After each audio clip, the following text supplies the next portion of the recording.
Hey everybody, Rob here. It's time for a new ProRevenge story. He ruined my sister's only birth experience, so I made sure he'd never forget her. Let's jump right in. Please hit that subscribe button for more Reddit revenge stories. When I was 14 and my oldest sister Sarah was 22, we found out that she was pregnant with Paul, her boyfriend of 4 years. They immediately got engaged and they were really happy for a time. Sarah had a horrible pregnancy. About 16 to 18 weeks in, the wonder of creating a human life evaporated within her. She developed hyperemesis, which if you don't know is a really bad morning sickness. She was constantly in pain. She developed gestational diabetes and just all around hated the experience. Around this time, Paul, the then fiancé, started getting sick of the complaining. I believe the argument was, your body is built to do this, it can't be that bad. Sarah was due around Valentine's Day and Paul's parents, Mr. and Mrs. Doe, were very excited, both about the grandkid and the fact that he could be born on a holiday. She was very against that and really hoped that her son wouldn't be born on a holiday, even one as small as Valentine's Day. Her birthday sometimes falls on Easter and she hates it because it might make him feel that his day isn't very much about him. Well, Mrs. Doe says something like, well, if you name him Valentine or Valentino, then that'll make the day even more special to him. Again, sister hated the idea. She thought it was tacky, he'd be bullied for it, and just really didn't like the name Valentino.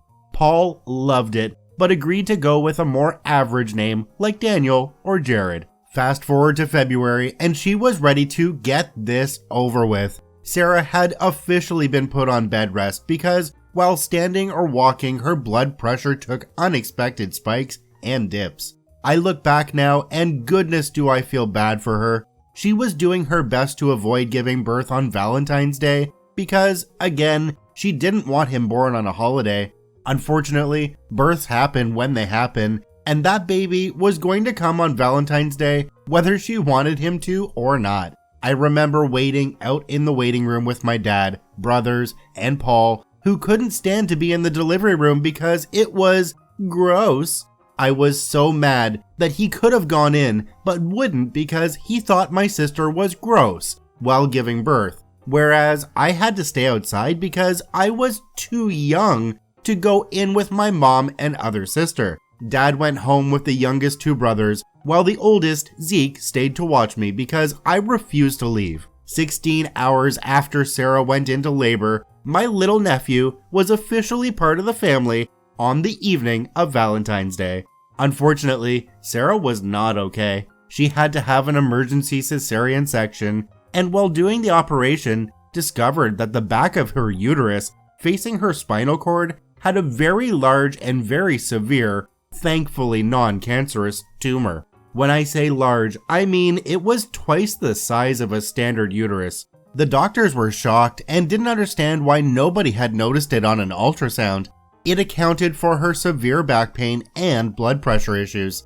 The doctor immediately went in for more surgery to remove the tumor, but sadly ended up having to perform a full hysterectomy.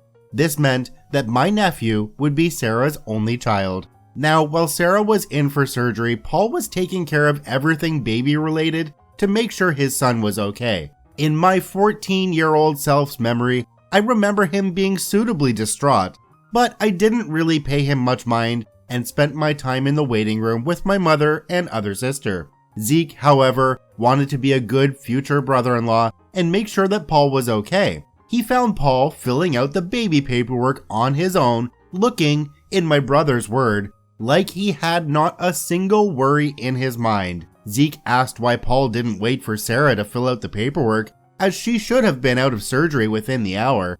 And Paul said that he just wanted her to get her rest and heal. That checked out with Zeke, as he was 16 and didn't know any better at the time. Now, I know what you're thinking. No, he wouldn't. He knows how much she hates that name, and still, she'd need to sign the paperwork too. My fellow peoples of Reddit, I regret to inform you that Paul forged Sarah's signature on the paperwork and waited until she was out of surgery to hand said paperwork over. My sweet nephew that was born on Valentine's Day was named Valentino on his first official birth certificate. I still to this day don't know why Paul and his family were so insistent about the name. He had even picked out a different one with my sister.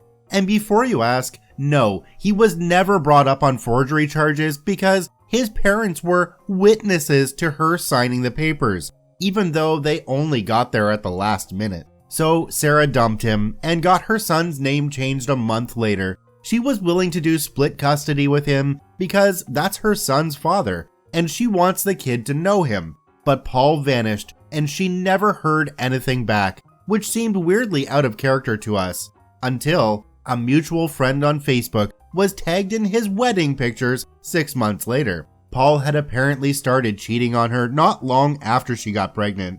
Sarah was livid, but there wasn't much she could do, so she filed for child support and continued to live her best life. Until 6 years later, this is where the revenge starts, my friends. So Sarah has been a single mother for the past 6 years and has been amazing at it. At this point in my career, I've been a hairdresser for about 8 months at our local Great Clips. I'm working one day, and who is seated before me but Jane, Paul's wife herself. I take her back for a trim, and she clearly has no idea who I am. That adds up, because a mutual friend that still keeps in contact with Paul said that Jane doesn't know a thing. She has no idea about Sarah, that she was the other woman, or that Paul actually has a kid that he's been infrequently paying child support for. She's in the dark on it all. I told myself not to be an ass and treat her like a normal customer, which I did. Now, at this point, Jane was heavily pregnant, so a lot of our conversation was about that. She loved being pregnant, but it was hard. Her husband was so unsympathetic, big shocker, and she was due in 10 weeks, and they still hadn't picked out a name for their baby girl. Ladies and gentle peoples, this was my chance.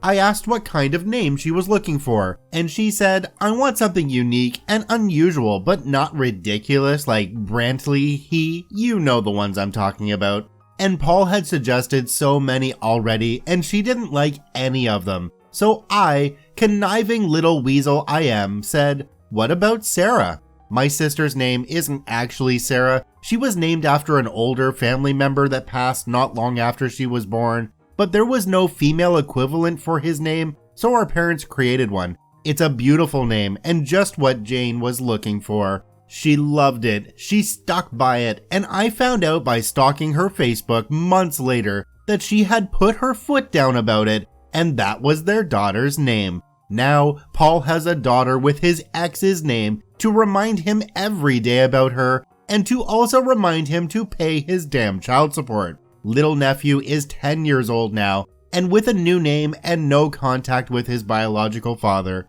though we do still sometimes call him Val as a family nickname. He likes it, but doesn't want to bring it to school, so it's staying a family nickname. Sarah pretends to hate when we call him that in a joking way. As long as he likes it, she doesn't have a problem with it, and she's seeing a new guy who's really great and like a father to Val. One thing I noticed in this story was that the apple really didn't fall far from the tree.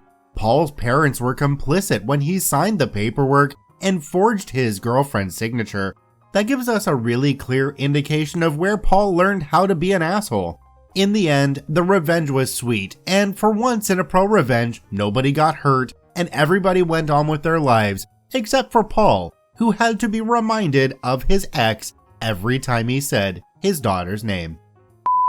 I've moved my pen shop from Etsy over to my own website. Please visit www.canadianrob.com to see what's new from the Canadian Rob's workshop.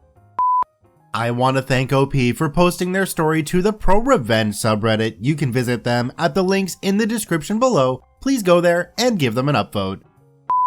Once again, this is Rob from Karma Comment Chameleon saying thanks for watching. If you enjoyed the video, please hit that subscribe button, drop a like, and share it with your friends, and we'll see you in the next one.